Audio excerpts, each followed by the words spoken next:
The sound wasn't a crash. It was a hiss. A wet, electrical sizzle that smelled like burning plastic and ozone. I stood in the middle of the living room, watching $3,500 evaporate in a cloud of blue smoke. Jackson, my 13-year-old nephew, didn't look sorry. He stood over the custom-built, transparent PC tower. I had spent weeks sourcing an empty can of energy drink, upside down, in his hand, dripping sticky liquid directly into the cooling fans. He looked me dead in the eye and sneered. Before I could even exhale, my brother Lucas was in my face. His face was red. Vin, popping. But not at his son. At me. "You did this!" he screamed, stabbing a finger toward my chest. "You bought the wrong specs, you embarrassed him in front of everyone. You fix this, Elena, or you get the hell out of my house." The room went silent. The investors, the family, the catering staff, everyone froze. I looked at the ruined machine. Then, at Lucas, for the first time in my life. I didn't apologize. I didn't pull out my checkbook. I felt a strange, cold calm wash over me. I reached into my purse, pulled out my car keys, and looked him in the eye. "Okay," I whispered. "I'm gone. Have you ever been the one cleaning up the mess? Only to be blamed for making it?" Drop a yes in the comments if you know exactly how that feels. I want to know I'm not the only one. To understand why that moment was the end of the world for my brother, you have to understand the world I built for him. My name is Elena. I am 32 years old. And on paper, I am the Chief Operating Officer of Lumina Events. In reality, I am the ghost in the machine. Lumina is a luxury event planning firm. We do six-figure weddings, corporate galas for tech giants, and private retreats for people who have never booked their own flights. When you see a photo of a Lumina event, you see Lucas. He's the one in the Italian suit, holding a glass of champagne, shaking hands, and laughing with the clients. He's the visionary. He talks about aesthetics and vibes. But while he's charming the clients, I'm in the back hallway wearing a headset, screaming at a florist who brought the wrong hydrangeas, renegotiating a catering contract because Lucas promised a menu we couldn't afford, and transferring funds from 3 different accounts just to make payroll clear on time. I am the architect. He is the billboard. And then there is the glass house. That is what we call it. A sprawling, modern minimalist villa with floor-to-ceiling windows overlooking the city. It is the kind of house that says, "I have made it." Lucas lives there with his wife, Bianca, and their son, Jackson. He tells everyone he bought it with his bonuses from the big merger deal 3 years ago. He didn't.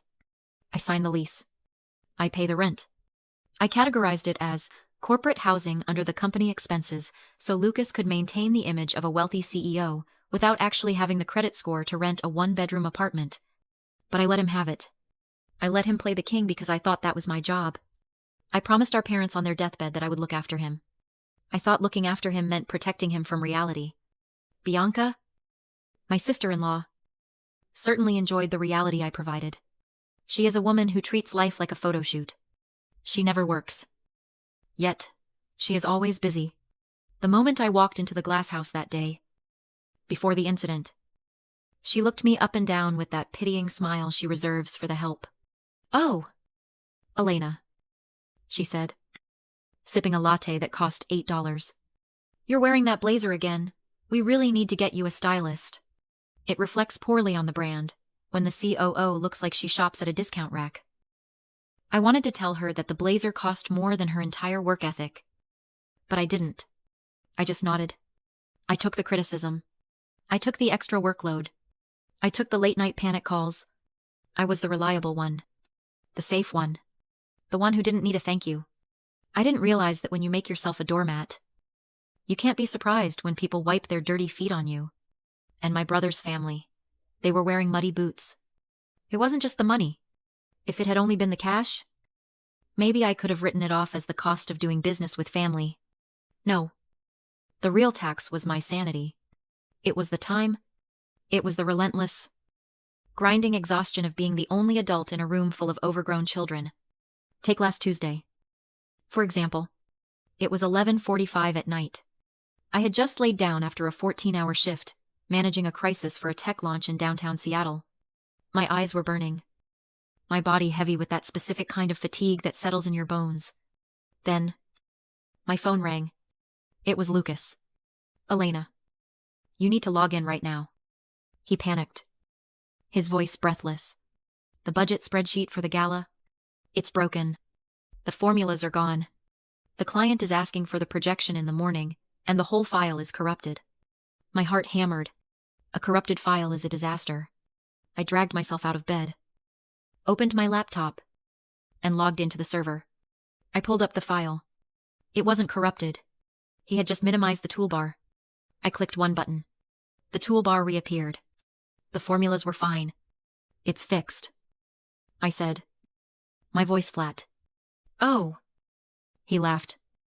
A sound devoid of any real apology. "You're a lifesaver. I don't know what I'd do without you. I'm just not good with the tech stuff. You know, my brain doesn't work that way." That was the phrase. My brain doesn't work that way. For years. I believed him. I thought he was just scatterbrained. The creative genius who couldn't be bothered with the mundane details of logistics, but sitting there in the dark, looking at the blue light of my screen. I finally let myself see the truth. Lucas isn't stupid. This is a man who can memorize the stats of every player in the NFL for his fantasy league. He can navigate complex sports betting apps, calculate parlay odds in his head instantly, and edit his Instagram photos with the precision of a graphic designer.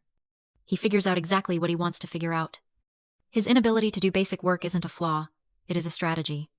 It is weaponized incompetence. By pretending he can't do the spreadsheet, or doesn't understand the utility bill portal, or forgot how to renew the car registration. He forces me to do it.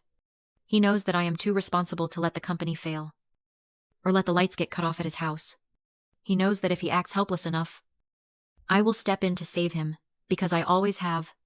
It is a control tactic, wrapped in a smile. He outsources his adulthood to me, piece by piece, until I am carrying the weight of 2 lives, while he floats through one. And why did I let him? Why did I pick up the phone at midnight? Because of a promise made in a sterile hospital room 6 years ago. Our parents started Lumina events with nothing but a Rolodex and grit. When my father got sick, and my mother followed shortly after, they didn't look at Lucas to save the legacy. They looked at me. "Elena," my father had whispered, his grip weak on my hand. "Lucas. He shines, but he burns fast. You have to be the rock. Promise me you won't let him fall. Promise me you'll keep the family together. You have to be the rock. It is a curse to be the strong child. No one ever asks if the rock is heavy. No one asks if the rock wants to be put down. They just build on top of you, layer after layer, until you are buried so deep, you can't even remember what the sun looks like." I kept that promise. I managed the books. I covered the mistakes. When Lucas spent the catering deposit on a networking trip to Vegas, I moved money from my personal savings to cover it so the vendors wouldn't walk. When he forgot to pay the electric bill for the glass house, and they threatened to cut the power, I set up the autopay from my account. I told myself I was honoring my parents. I told myself I was keeping the family together. But looking back, I wasn't keeping us together. I was being held hostage by a ghost. And the ransom price was getting higher every single day. I just didn't know that the final bill was about to arrive. And it would come in the form of a shattered computer, and a boy who had never heard the word no. The party was less of a birthday, and more of a coronation. Lucas and Bianca had turned the glass house into a showroom. There were silver balloons arching over the entryway, a DJ booth set up by the infinity pool, and a catering spread that I knew, for a fact, cost more than my first car. The air smelled of expensive cologne and truffle oil, and everywhere I looked, there were investors. This wasn't for Jackson. This was a networking event disguised as a milestone. Lucas was working the room, holding a scotch he didn't pay for, laughing too loud at jokes that weren't funny. Bianca was floating between groups of wives, pointing out the custom architecture of the home I was currently leasing for them. I walked in through the side door, my arms straining under the weight of the box. It was heavy, physically heavy. Yes, it was a massive tower case, with tempered glass panels, but it felt heavier emotionally. This box represented weeks of stress. Jackson had demanded a streaming PC. Not just any PC, but a specific, custom-built rig with neon cooling loops and top-tier specs. I had spent nights scouring forums, tracking down parts during a supply shortage, and calling in favors with a vendor in Taiwan just to get the GPU. It cost $3,500. I paid for it. I told myself it was a peace offering. If I could just give Jackson exactly what he wanted, maybe there would be a moment of quiet. Maybe Lucas would see the effort. Maybe I could buy my way out of the resentment for just one afternoon. I set the box down on the gift table, which was already overflowing. Jackson was sitting on the white leather couch, wearing a designer hoodie and scrolling on his phone, looking bored out of his mind. "Happy birthday, Jax," I said, trying to sound enthusiastic. "Open the big one." He looked up, saw the size of the box, and for a split second, he looked interested.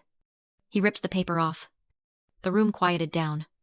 People love a spectacle, and a box that big is a spectacle. Lucas drifted over, sensing an opportunity to show off his provider status. "Look at that," Lucas announced to the room, beaming. "Only the best for my boy." Jackson slid the cardboard cover off. The machine was beautiful. Internal LED strips, liquid cooling, sleek white casing. But Jackson didn't smile. He leaned in, squinting at the specs list printed on the side of the box. "Wait," he said. His voice wasn't loud, but in the sudden silence of the room, it carried. "This says RTX 4080. I stepped forward, smiling nervously. "Yeah, it's a beast, Jax. The 4090 seconds are on backorder everywhere. Literally impossible to get. But the 4080 is still—" "You got the 4080, he interrupted, looking at me with pure disgust. "I told you, the 4090. I specifically said the 4090. This is the old version. It came out 2 months ago," I said, my smile faltering. "It's top of the line." "It's garbage," Jackson shouted. He stood up, his face twisting into a performative rage that I had seen his father use 1,000 times. "I can't stream on this. The frame rates are going to be trash. Why do you always ruin everything?" The room was dead silent now. The investors were watching.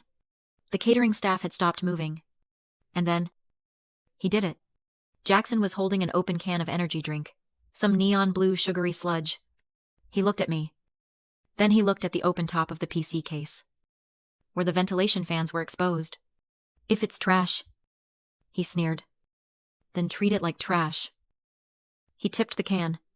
The liquid poured out in a steady, sticky stream, splashing directly into the motherboard and the cooling unit. I gasped. Someone in the back of the room whispered, "Oh my God." The machine hissed.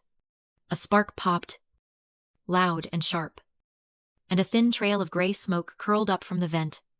The smell of ozone and burnt sugar hit us instantly. $3,500. Gone in 4 seconds. I stood there, frozen. I waited for Lucas to grab his son. I waited for him to yell, to discipline him, to drag him to his room. I waited for him to be a father. But Lucas didn't look at Jackson. He looked at the crowd. He saw the investors watching, judging the chaos, judging the spoiled child, judging the lack of control. He needed a villain, and he wasn't going to let it be his son. He turned on me. "Elena Lucas Rodez," his face turning that violent shade of red. "What is wrong with you?"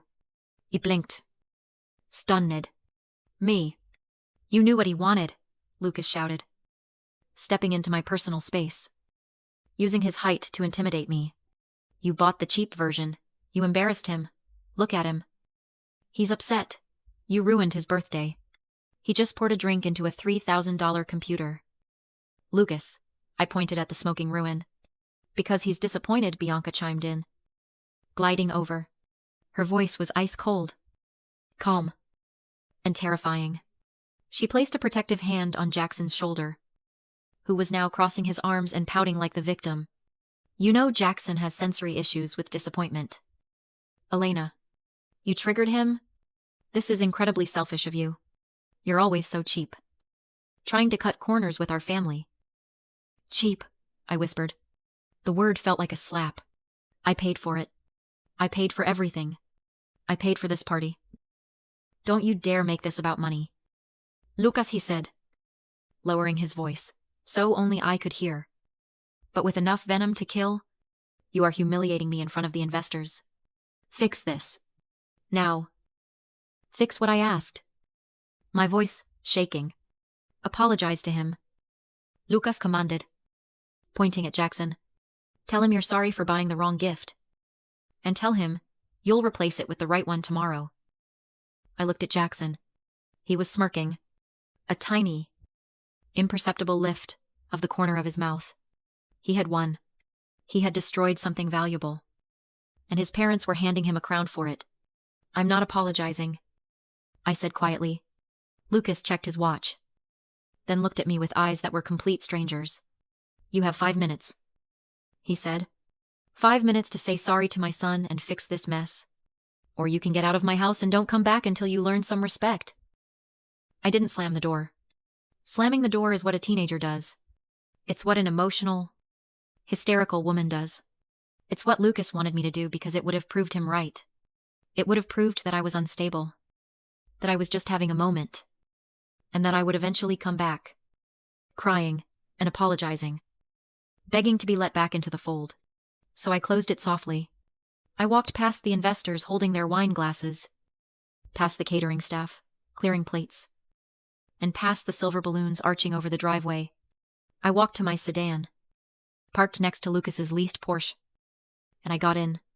I sat there for a moment in the silence. The air conditioning hummed to life, cool and sterile against my skin. I looked at my hands on the steering wheel. I expected them to be shaking. I expected to be crying. I expected the crushing weight of guilt that usually follows every single boundary I have ever tried to set. But my hands were steady. My eyes were dry. And then I smiled. It wasn't a happy smile. It was the smile of a prisoner who realizes the cell door was never locked. For years, I had been terrified of being the bad guy. I swallowed every insult, paid every bill, and fixed every disaster because I was so afraid of being called selfish. I was afraid they would say I didn't care about family. But sitting in that car, watching the lights of the glass house reflect in my rearview mirror, I finally understood. They didn't want a sister. They didn't want an aunt. They wanted a servant. And the moment the servant stood up, she became the villain. Fine. If protecting my dignity makes me the villain in their story, then I will be the villain. I will be the best villain they have ever seen. Because the hero was just a doormat with a different name. And the doormat just stood up? Here is the shortened version. Condensing the narrative while preserving the emotional arc and plot points, structured to maintain the punchy viral rhythm. I didn't go to a bar to vent. I went home to execute. Logging into the company portal, I triggered the morality clause, transferred Lucas's $52,000 slush fund into a secured escrow, and terminated his lease on the company-owned glass house for gross misconduct. The guillotine dropped the next day. During a high-stakes investor lunch, Lucas was publicly humiliated when both his corporate and personal cards were declined. He stormed the office with Bianca, demanding answers. But I was waiting with our general counsel. I revealed the eviction and the embezzlement evidence. When Lucas screamed that he owned half the company, I played my ACE loan agreement he'd signed 3 years ago. A default clause transferred 1% of his voting shares to me. Now, owning 51%. I fired him as co-CEO immediately. I gave him a choice: face a ruinous lawsuit or accept a role as a commission-only junior sales associate. He took the cubicle. I'm not a savior anymore. I'm just the boss. And that is enough.